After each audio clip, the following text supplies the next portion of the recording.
Everyone, welcome to my YouTube channel English literature zone. आज के video में हम लोग द सिल्ड ऑफ एक्लिस, जो कि W.H. ऑर्डन की काफ़ी फेमस पोएम है, उसके बारे में पढ़ेंगे।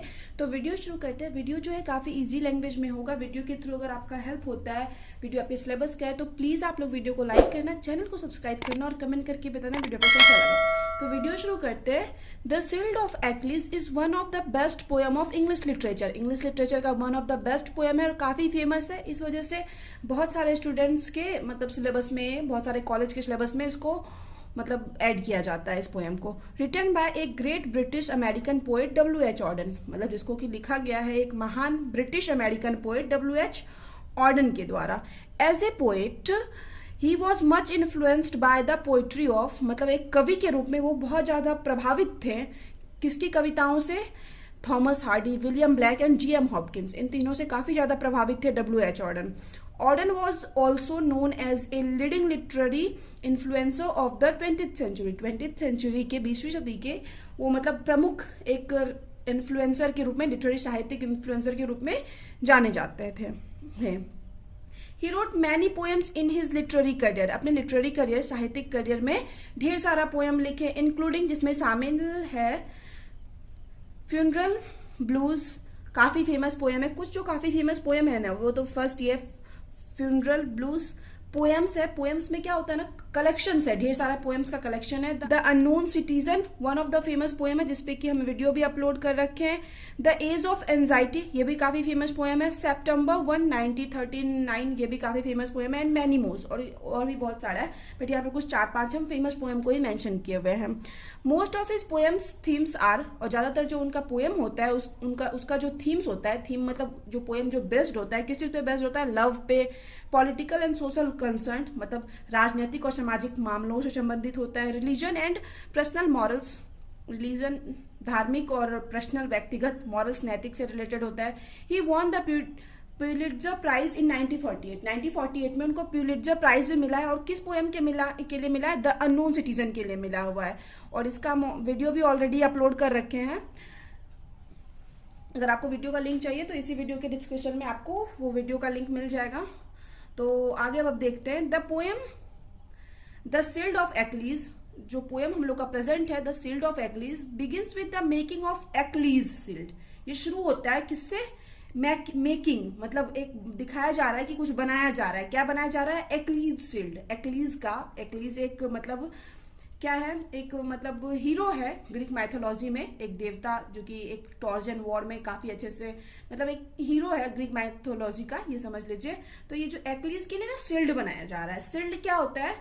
और एक्लिस, सबसे पहले एक्लिस कौन था? तो अभी आपको स्क्रीनशॉट में दिख रहा होगा, ये एक्लिस था, ग्रीक का काफ़ी फेमस हीरो है जो कि ट्रोजन वॉर से रिलेटेड है, काफ़ी फेमस है। और सेकेंड जो ये सिल्ड है, आप देख रहे होगे एक्लिस का सिल्ड। तो एक्लिस का सिल्ड फिर से आपके वो मतलब स्क्रीन पे दिखाई दे रहा होगा, ये सिल्ड है। इस सिल्ड में ढेर सारा चीज़ आपको दिखाई दे रहा है, ढेर सारा पिक्चर है, ढेर सारा। तो इन्हीं सब पिक्चर के बारे में, हर पिक्चर का क्या मीनिंग है, पूरा पोएम इसी पे बेस्ड है। मतलब जितना भी पिक्चर है इस सिल्ड पे, सारे पिक्चर का मीनिंग डिस्क्राइब किया गया है इस पोएम में। हाँ से ये तो क्लियर हो गया कि ये जो पोएम है वो बेस्ड है एक्लिस के सिल्ड पे। एक्लिस जो ग्रीक माइथोलॉजी का हीरो है, देवता है, भगवान भी माना जाता है, उसी के सिल्ड पे बेस्ड है। आप एक्लिस को भी देख चुके हैं और सिल्ड को भी देख चुके हैं। अब आगे व्हेन, जब हेफेस्टियस है। अब हेफेस्टियस क्या है ना, हेफेस्टियस भी एक देवता ही माना जाता था, जो कि मतलब क्या करता था ना, जितने भी वॉर होते थे ग्रीक माइथोलॉजी में, उसका जो हीरो होता था ना, उसके लिए शस्त्र, वेपन्स बनाता था, शस्त्र बनाता था। तो वही हेफेस्टियस है। ये मतलब एक क्या कर रहा है? When Hephaestus was making the shield, कि हेफेस्टियस जो फिर से वही मेकिंग सिल्ड बना रहा है एक्लिस के लिए, क्योंकि ये हेफेस्टियस का यही काम था। आप स्क्रीनशॉट में फिर से हेफेस्टियस को देख सकते हैं, कैसे ये दिखा रहा है कोई पिक्चर में कि ये तलवार बना रहा है, मतलब कुछ भी बना रहा है। इसी तरह वो मेटल का कुछ बनाता था हेफेस्टियस, ये भी एक गॉड का ही रूप था और मेनली हीरो के लिए बनाता था, वेपन्स बनाता था, अस्त्र शस्त्र। फिर आगे है ये, जब हेफेस्टियस सिल्ड बना रहा था, Thetis kept a close watch. अब ये थेटिस फिर से एक नया नाम आया, थेटिस कौन है? थेटिस ये जो एक्लिस हम पढ़े, जो हीरो हम बताए, उसकी माँ है थेटिस। और थेटिस क्या है ना, थेटिस को बोला जाता है गॉड ऑफ सी, मतलब गॉडेस ऑफ वाटर या गॉडेस ऑफ सी बोला जाता है एक तरह से। ये थेटिस थी और एक्लिस की माँ थी। और ये जो हेफेस्टियस के बारे में बताया, हेफेस्टियस को गॉड ऑफ फायर भी बोला जाता है, ठीक है। फिर ये Thetis kept a close watch. Hephaestus जब एक्लिस का शील्ड बना रहा है तो ये जो थेटिस है एक्लिस की माँ, वो क्लोज वॉच मतलब नजदीक से देख रही है ऑन द प्रोसेस, उस प्रोसेस को कि कैसे वो जो शील्ड बनाया जा रहा है ना, उस प्रोसेस को क्लोज से देख रही है। She wish to see certain features, वो देखना चाहती है ढेर सारी विशेषताएं engraved on her son's shield, जो भी उसके सन यानी एक्लिस के शील्ड पे जो भी विशेषताएं या जो भी उसका शील्ड बनाया जा रहा है, हेफेस्टियस एक भगवान के द्वारा ही बनाया जा रहा है, तो क्या क्या विशेषताएं होंगी उसके शील्ड में, ये सारा एज ए मदर कोई भी जानना चाहेगा तो वो एज ए मदर वो सारा कुछ जानना चाहती है शील्ड के बारे में। The poem was published in 1952। Poem जो है 1952 में पब्लिश करवाया गया था। तो ये जो मेन जो पोएम है ना, इन्हीं सब पे बेस्ड है। मेनली हम शुरू से जो पढ़ेंगे एंड तक वो मतलब शील्ड को ही डिस्क्राइब किया गया है एक्लिस के। फिर ये होगी कि पोएम को 1952 में पब्लिश करवाया गया था and it consist total 9 stanza, ठीक है। ये चीज ध्यान रखिएगा, पोएम में कितना स्टांजा है, 9 स्टांजा है। Etch stanza does not contains a specific line length और पैटर्न। कोई भी स्टांजा इस पोएम का एक स्पेसिफिक, एक होता है ना कि 4 लाइन का स्टांजा है, 5 लाइन का स्टांजा है, कोई ऐसा स्पेसिफिक मतलब पैटर्न फॉलो नहीं करता। किसी स्टांजा में 5 लाइन है तो किसी स्टांजा में 6 लाइन का यूज किया गया है, तो इसी तरह मतलब ना ही कोई पैटर्न फॉलो करता है। अलॉन्ग विथ, साथ ही इसके साथ, that there is no any specific rhyme scheme, और ना ही कोई राइम स्कीम फॉलो करता इन दिस पोएम। मतलब ये पोएम ना ही कोई स्पेसिफिक राइम स्कीम, ना ही कोई मतलब स्पेसिफिक लाइन लेंथ पैटर्न, कुछ भी स्पेसिफिक फॉलो नहीं करता है। हेंस इस प्रकार it is written in free verse, एक फ्री वर्स फॉर्म में ये पोएम लिखा गया है। फिर आगे इन द ओपनिंग स्टांजा, अब यहाँ से पोएम शुरू होता है कि ओपनिंग स्टांजा में जो सबसे पहला स्टांजा था ऑफ द पोएम, पोएम के थेटिस जो कि एक थेटिस जो एक्लिस की मदर है, one of the sea deities, फिर से एक समुद्र की देवी है, सी यानी समुद्र, डिटीज देवी है, अकॉर्डिंग टू ग्रीक माइथोलॉजी के according, in son looking over Hephaestus shoulder at the shield of Achilles. वो क्या कर रही है, हेफेस्टियस के शोल्डर के पास से जो कि बना रहा है शील्ड, देख रही है शील्ड ऑफ एक्लिस, एक्लिस के शील्ड को। He is engraving image on, और हेफेस्टियस क्या कर रहा है, उस पर इमेज इनग्रेव कर रहा है, उकेर रहा है, मतलब ढेर सारा पिक्चर बना रहा है शील्ड पे। कैसे किसी राजा का अगर शील्ड बनाना हो तो उस पर किसी भी कारीगर को काम दिया जाता है कि उस पर ढेर सारा पिक्चर बनाना है, तो ये यही मतलब हेफेस्टियस उस पर पिक्चर इनग्रेव कर रहा है, उकेर रहा है। सी एक्सपेक्टेड, वह एक्सपेक्ट करती है, he had engraved traditional image, कि वो एक्सेप्ट करती है कि कुछ ट्रेडिशनल परंपरागत पिक्चर बनेगा, जैसे कि ऑफ एंशियंट ग्रीक का कुछ परंपरागत पिक्चर सच है, जैसे कि वाइन यार्ड्स क्या होता है, जैसे एक ग्रेप होता है ना, मतलब ग्रेप अंगूर का पेड़, तो उस तरह का कोई वाइन यानी लत वाला पेड़ जो लत टाइप का फैलता जाता है, उस तरीके का क्लिम्बर्स या क्लिम्बर्स जो होता है उस तरीके का कुछ बनाया जाएगा, लत बनाया जाएगा। या तो फिर ऑलिव वुड्स बनाया जाएगा, काफ़ी मतलब महंगा और काफ़ी सुंदर वुड्स होता है, लकड़ी होता है, तो वो वुड बनाया जाएगा। मार्बल प्लेसेस मतलब पत्थर का घर बनाया जाएगा उसके शील्ड पे। ये किसका एक्सपेक्टेशन है, थेटिस का, जो कि एक्लिस की माँ है, ये सोच रही है ये सब बनाया जाएगा। पीसफुल सिटीज, शांत शहर बनाया जाएगा। सेल्ड शिप, एक चलता हुआ जहाज बनाया जाएगा। ऑन वाइन डार्क सीज, एक वाइन डार्क सीज में, समुद्र में दिखाया जाएगा। ये सब पिक्चर बनाया जाएगा उस शील्ड पे। दैट ही हैड नोट, उसके बाद है सीज इटीसी, मतलब ये सब चीज बनाया जाएगा। But she has surprise to see, लेकिन यह देख कर वो सरप्राइज हो जाती है। That he had not engraved instead, मतलब ये सब इनग्रेव नहीं कर रहा है वो हेफेस्टियस, इंस्टेड बल्कि the image of jewels world, एक ज्वेलस वर्ल्ड मतलब इनग्रेव कर रहा है, बना रहा है उस शील्ड पे। Of the artificial condition of life, और लाइफ के एक आर्टिफिशियल कंडीशन को बना रहा है उस शील्ड पे, ठीक है। फिर आगे है द सी गॉडेस, समुद्र की जो देवी है, सेज कहती है it was under A sky, अब डिस्क्राइब कर रही है शील्ड को कि एक अंडर स्काई मतलब स्काई के नीचे का पार्ट दिखाया गया है। That was lead coloured and oppressive, जो कि एक लेड कलर शीशे का रंग का है, चमकता हुआ जो शील्ड है तो वो है। एंड ऑपरेसिव, काफी दमनकारी है। द मॉडर्न वर्ल्ड, जो हम लोग का आज का वर्ल्ड है, पोएट अपने टाइम के वर्ल्ड की बात करते हैं, प्लेन, मॉडर्न वर्ल्ड का एक प्लेन है, एक प्लेन मतलब एक फील्ड है, समतल मैदान है, विच वॉज फीचरलेस, जो कि फीचरलेस है, मतलब उसमें कोई विशेषता नहीं है, नेट यानी काफी खाली है, एंड सनबर्न, सनबर्न यानी वहाँ काफी तेज धूप आ रहा है। It has neither A blade of grass, यहाँ पे ना तो वहां पे ना तो कोई एक ब्लेड भी नहीं है ग्रास का, घास का एक छोटा तिनका जो होता है ना उस मैदान में, वो भी नहीं है। Nor any shine of human locality, और ना ही कोई मतलब ह्यूमन के वहां होने का कोई शाइन है, कोई प्रतीक है, कोई चिन्ह है जिससे लगे कि यहाँ पे कोई मनुष्य रहता होगा। येट एट वन प्लेस, और फिर भी वहां पे क्या हो रहा है कि एक प्लेस पे, एक जगह पे, सी सेज, वह कहती है, देयर स्टूड टुगेदर, कि वहां पे स्टूड मतलब एक साथ खड़े हैं, ए मिलियन सोल्जर्स, ढेर सारे सोल्जर्स खड़े हैं, मतलब सैनिक खड़े हैं, इन देयर यूनिफॉर्म, अपने यूनिफॉर्म में, एंड बूट्स, और बूट्स मतलब जो शूज पहने हुए हैं, अपना यूनिफॉर्म पहने हुए हैं। देयर फेसेस वेयर एक्सप्रेशनलेस, अब यहाँ पे फिर से सोल्जर जो है सैनिक, उसके फेस की बात करती है, उनका फेस क्या है, एक्सप्रेशनलेस है। अब कोई भी सैनिक होगा तो उसके फेस पे तो ना ही दुख होता है ना ही गम होता है, तो उसी तरह एक्सप्रेशनलेस फेस बताया गया है सैनिक के। They seem to be waiting for some military signals, ऐसा प्रतीत हो रहा है, मतलब यहाँ पे देवी जो है, समुद्र की देवी थेटिस, वो डिस्क्राइब कर रही है कि ऐसा प्रतीत हो रहा है कि वो लोग कोई शाइन का वेट कर रहे हैं, कोई सिग्नल का वेट कर रहे हैं। थेटिस नोटिसेस दैट, थेटिस फिर से नोटिस करती है, that just then a voice on loud speak announce, जैसे एक तेज आवाज में कोई वॉइस अनाउंस्ड हुआ, हियरिंग द मैसेज, और यह मैसेज सुनते हुए, the columns of the troops, वो जो ट्रूप्स का कॉलम था, पंक्ति थी, march away rising clouds of dust, वो लोग आगे बढ़ती है, राइजिंग क्लाउड्स मतलब बादल बनाते हुए डस्ट का। अब कैसे ढेर सारे सैनिक चलेंगे तो कैसे जमीन जो होता है धरती से, जैसे प्लेन है वो समतल मैदान दिखाया गया है, तो वहां से धूल उड़ेगा, तो उस धूल से उड़ते हुए क्लाउड बनाया है, मतलब धूल इतना ज्यादा ऊपर उड़ रहा है कि वो क्लाउड जैसा प्रतीत हो रहा है।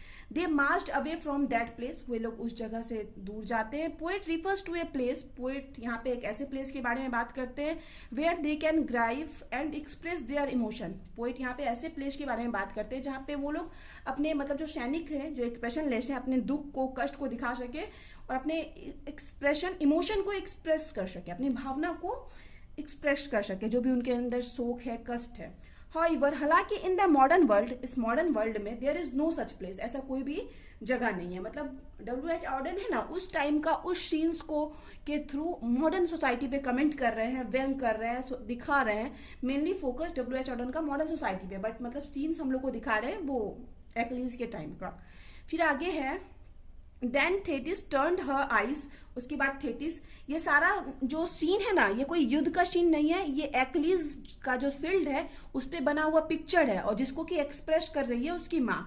अब आगे है, देन उसके बाद थेटिस टर्न्ड हर आइज, अपना आइज टर्न करती है, फ्रॉम दैट इमेज, अब दूसरे पिक्चर की तरफ इमेज टर्न करती है। हम आपको दिखाए थे शील्ड का पिक्चर शुरू में ही स्क्रीनशॉट में, and looked for images of religious rights, अब कुछ रिलीजियस, कुछ धार्मिक कर्म का भी पिक्चर उस पर दिखाया गया है, उसको देखती है एक्लीज की mother.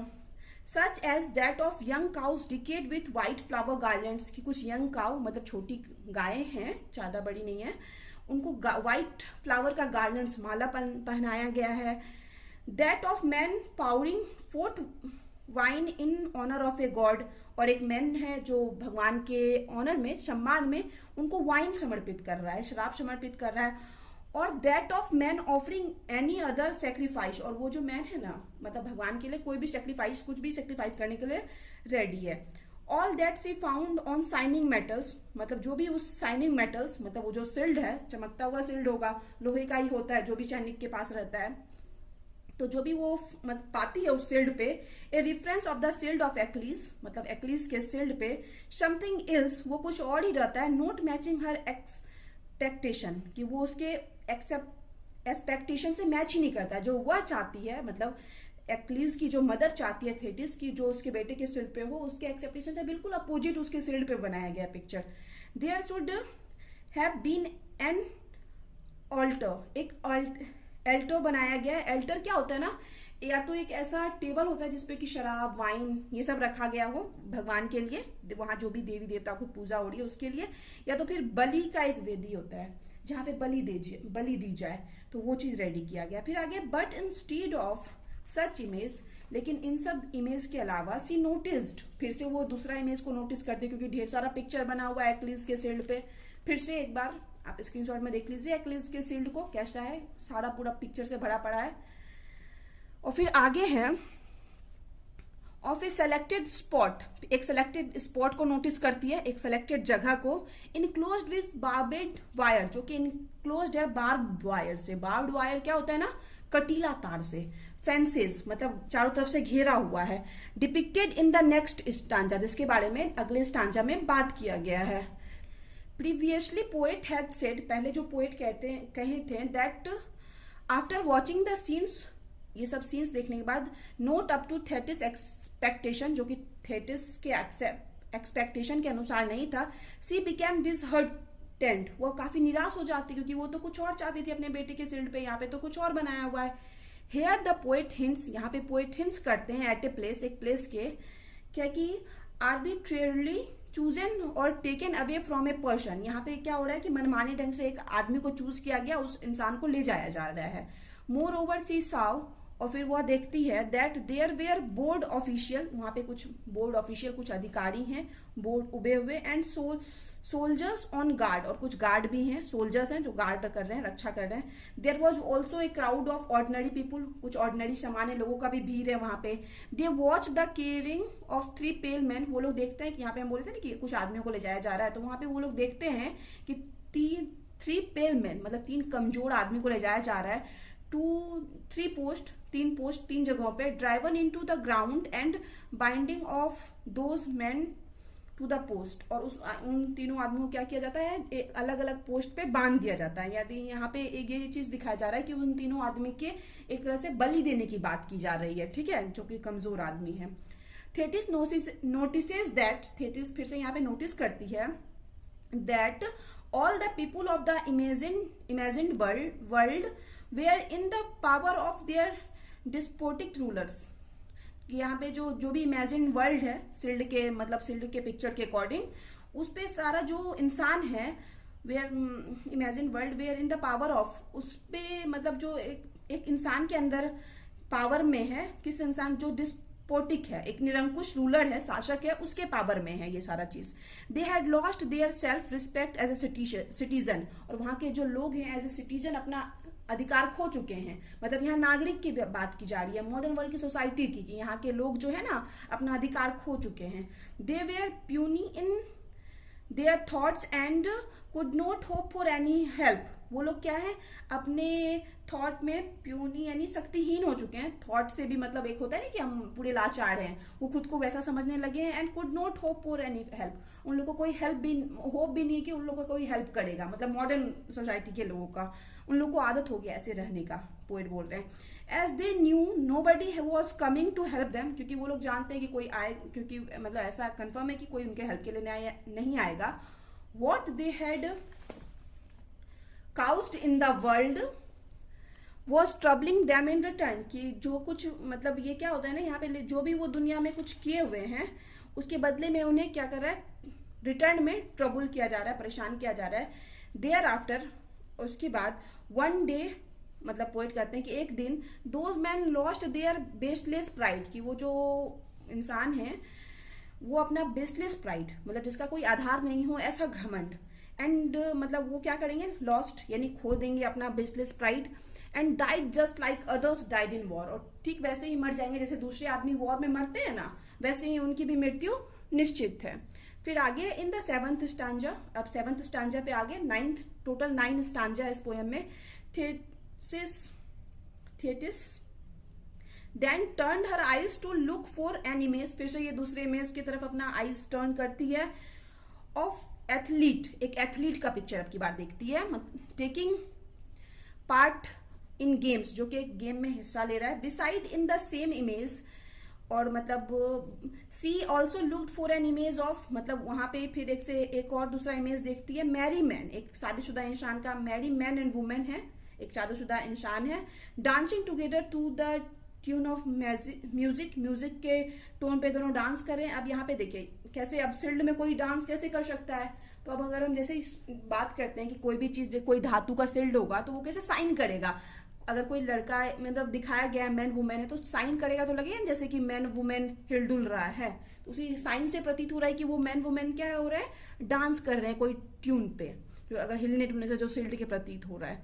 But instead of them, but in सब के अलावे, शी फाउंड ए बर्ड, फिर से एक बर्ड पाती है, flying up to a place, जो कि एक प्लेस के ऊपर उड़ रही है, ऑफ ए फील्ड, एक फील्ड के, ओवरग्रोन विथ वीड्स, जो कि वीड्स से भरा पड़ा है। वीड्स यानी क्या होता है, पूरे खरपतवार से भरा पड़ा है। खरपतवार क्या होता है ना, छोटा छोटा घास जो होता है, बड़े बड़े पौधों के साथ अगर कोई हम लोग गार्डनिंग करते हैं तो छोटा छोटा पौधा आसपास उग जाता है ना, उसी को खरपतवार, वीड्स कहते हैं। यहाँ वीड्स का एक सेंस कहीं मतलब मातम भी होता है, उस सेंस में भी इसको कंटिन्यू रखा जा सकता है, ये 4 लाइन को, बट हम इसमें खरपतवार को कंटिन्यू रखेंगे। इट सीम्स, ऐसा प्रतीत हो रहा है, as if the field is choking for the overgrown weeds, की इस फील्ड में एवरीवेयर की जो ओवरग्रोन हो गया है ना वीड्स का, खरपतवार का बहुत ज्यादा मतलब दिखाई दे रहा है, उस फील्ड में हो गया है। चोकिंग मतलब इस वजह से इस फील्ड को क्या हो रहा है, चोकिंग हो रहा है, मतलब सांस लेने में दिक्कत हो रहा है, मतलब प्रॉब्लम हो रहा है बहुत ज्यादा, मतलब नहीं होते किसी पे बहुत ज्यादा बोझ लाद दिया गया है, तो वही फील्ड की कैपेसिटी कम है और वहाँ बहुत ज्यादा ओवरग्रोन हो गया है विड्स का। सच ओवर ग्रोथ ऑफ द विड्स, और यहाँ पे जो बहुत ज्यादा ओवर ग्रोथ हो गया है विड्स का, रिफर्स दिखाता है to the fact that humans had become unsympathetic, कि ह्यूमंस क्या हो जाता है, अनसिम्पैथेटिक हो जाता है, मतलब नॉट सिंपैथिक, मतलब उसके अंदर कुछ भी सिंपैथी नहीं बचता किसी को लेके, मतलब सहानुभूति नहीं बचती। कंसर्निंग नेचर, नेचर से रिलेटेड, मतलब अपने फायदे के लिए एक ही जगह पे जो कि कम स्पेस है, क्या दिखाया गया कि ढेर सारा वीड्स उग गया है, तो सेम उसी तरह दिखाया गया कि कैसे इंसान अपने फायदे के लिए नेचर से रिलेटेड अनसिम्पैथी दिखा रहा है, मतलब अपनी सहानुभूति नहीं दिखा के बहुत ज्यादा अनफेयर हो गया नेचर को लेके। फिर आगे इन द नेक्स्ट स्टांजा, अगले स्टांजा में द पोएट सेज, पोएट कहते हैं that in that empty field, इस एम्प्टी फील्ड में, she also saw a mischievous boy, एक मिस्चीवियस बॉय, एक शैतान लड़के को देखती है, dressed in a ragged cloth, जो कि एक रैग्ड यानी फटे गंदे से कपड़े में है। She also notice a bird, फिर से एक बर्ड को नोटिस करती है, flying up to a place, एक प्लेस पे जो फ्लाई कर रही है, of safety, to save itself from his well aimed stone, मतलब वो जो लड़का है ना, वो क्या कर रहा है, उस बर्ड पे एम कर रहा है, स्टोन, पत्थर एम कर रहा है, मारने की कोशिश कर रहा है, और वो बर्ड खुद के सेफ्टी के लिए फ्लाई कर रही है, खुद के सेफ्टी के लिए। The cruel boy belong to the world, अब जो वो क्रूर लड़का है, क्रूएल है, जिसके अंदर दया नहीं है, वो वैसे वर्ल्ड से बिलोंग करता है इन विच, जहाँ पे गर्ल्स आर रेप्ड, गर्ल्स का रेप किया जाता है। फिर से पोएट यहाँ पे मॉडर्न सोसाइटी के बारे में बोल रहे हैं कि गर्ल्स का रेप किया जाता है। And 2 boys stepped A third, और जहाँ पे 2 लड़के मिलके तीसरे को मार देते हैं, ऐसा मतलब मॉडर्न वर्ल्ड को रिप्रेजेंट किया गया है पोएम के through. He had never heard of any ancient novel, यहाँ पे थेटिस जो है बोलती है कि वो जो लड़का है कभी कोई नॉवेल, पुरानी कहानी, कोई अच्छी कहानी जैसे अच्छा मॉरल मिले, अच्छी शिक्षा मिले, ऐसा कुछ नहीं सुना हुआ है। World in which promises were kept and people sympathised, world in which promises were kept, और ना ही कोई ऐसा वर्ल्ड देखा है जिसमें कि प्रोमिसेस केप्ट, प्रोमिसेस रखी जाती हैं, एंड पीपुल सिंपैथाइज्ड विथ अदर्स, और पीपुल जो है वहाँ के, जहाँ के लोग मतलब दूसरे से सिंपैथी रखें, सहानुभूति रखें, इन देयर ग्रीफ एंड शॉरो, उनके दुख और शौरो, कष्ट में। मतलब पोएट बोल रहे हैं कि वो लड़का कभी ऐसे वर्ल्ड से मिला ही नहीं, ना ही कोई अच्छी कहानी सुना, ना ही कोई मतलब ऐसे वर्ल्ड से मिला जहाँ देखे कि कोई लोग, कोई इंसान जो है किसी और के दुख से मतलब रख रहा है। आगे है फिर, इन दिस वे, इस तरह से ऑर्डन डिपिक्ट्स ए हार्श ट्रूथफुल इमेज, एक मतलब हार्श रियलिटी, मतलब एक कड़वा सत्य बताते हैं, ट्रूथफुल इमेज प्रेजेंट करते हैं, लेकिन सच्चा इमेज प्रेजेंट करते हैं of the modern world, modern world का। इन द एंड, अब एंड आ गया पोएम का, मतलब एंड में पोएट सेज, पोएट कहते हैं दैट हेफेस्टियस वॉक्ड अवे लेमनली, वहां से हेफेस्टियस क्या होता है, अब शील्ड लगभग तैयार हो गया है, हेफेस्टियस लेमनली यानी लंगड़ाते हुए, या फिर एक और मतलब होता है इसका क्या मतलब, थोड़ा फुसफुसाते हुए निकल जाता है वहां से। Living the shield in his workshop, और जहाँ पे वो शील्ड बना रहा था वो उसका वर्कशॉप ही होगा, मतलब काम करने का जगह होगा, तो उस शील्ड को वहीं पे छोड़ के हेफेस्टियस चला जाता है। थेटिस जो कि एक्लीज की मदर है, जिसके लिए शील्ड बनाया जा रहा है, नोज जानती है वेल अच्छे से, that her great sun Achilles, कि उसका जो महान बेटा एक्लीज है, वुड नॉट लिव लॉन्ग, कि वो अब ज्यादा लंबे समय तक नहीं रहेगा, क्योंकि कहीं ना कहीं वॉर होने वाला है, ट्रोजन का war. Long having those image on his shield, मतलब उनको लग रहा है ये जो इमेज दिखाया गया है इस शील्ड पे, इसके हिसाब से मतलब उनका बेटा अब ज्यादा दिन तक जीवित नहीं रहेगा। फिर आगे दस इस प्रकार थ्रू दिस पोएम, इस पोएम के through the poet tells us, poet हम लोग को बताते हैं about the reality of modern world, modern world की वास्तविकता को बताते हैं। हैविंग नो फीलिंग्स, जहाँ पे कोई फीलिंग्स नहीं है, फॉर इच अदर्स, एक दूसरों के लिए, एंड रूथलेसली, और ये लोग क्या करते हैं रूथलेसली यानी क्रूरतापूर्वक, किलिंग अदर्स, दूसरे को मारते हैं, for the shake of nationalism, nationalism के नाम पे मतलब राष्ट्रवाद के नाम पे। तो यहाँ पे ये पोएम खत्म होता है। वीडियो अगर आपको अच्छा लगा, आपके लिए हेल्पफुल है, तो प्लीज़ आप लोग वीडियो को लाइक करना और चैनल को भी सब्सक्राइब करना, और जो भी स्टूडेंट है ना इंग्लिश ऑनर्स के, तो प्लीज़ उनके साथ शेयर करना, ताकि हम भी नो डाउट ऐसे ही एफर्ट करें, कोशिश करें आपके लिए आसान से आसान लैंग्वेज में नोट्स लाने की। तो मिलते हैं नेक्स्ट वीडियो में नेक्स्ट टॉपिक के साथ।